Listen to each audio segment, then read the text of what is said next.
Guys প্রথমে রাজুদার ভিডিওটা দেখো, তারপরে ফানি ফানি কমেন্ট পড়ে শোনাচ্ছি। চলো লেটস গো। এখনো আমার বিয়ে হচ্ছে না কিংবা এখনো কিছু একটা জীবন সঙ্গিনী পাচ্ছি না, তো বললাম ভাই পরোটা খা। অনেকে তো খেয়ে যায়, তো সত্যি আমি কি বলবো, অন গড ব্যবসার সামনে দাঁড়িয়ে বলছি তাদের মনের আশা পূরণ হয়েছে এবং তারা আজকে সুখে শান্তিতে সংসার করছে এবং আমাকে গিফটও পর্যন্ত করে দিয়ে গেছে। আমার ঘরে কোনোদিন যদি যাও দেখবে মানে ম্যারেড লাইফের গিফট পুরো আমার সানসেটের পরে সাজানো। হ্যাঁ, আবার দুজন চাকরি পেয়েছে, একজন রেলে গ্রুপ ডিতে আর একজন কোম্পানিতে। তারাও আমাকে গিফট দেবে বলেছে, আমি গিফট দিতে হবে না, সুখে সংসার করে।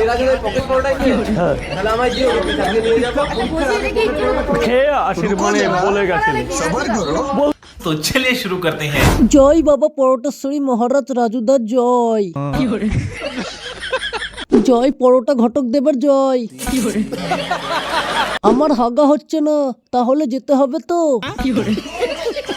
রাজুদার আপেল পেঁয়াজ খেয়ে সবারই কিসমত বদলে যায়। আজকে ওনার পরোটা খেতে পারলাম না বলে আজ কিছুই হলো না। রাজুদা না না না না পরোটা বাবা। রাজুদা শুকনো গাঁজা সেবন করেছে এখন, তাই এইসব গাঁজাখুরি গল্প দিচ্ছে।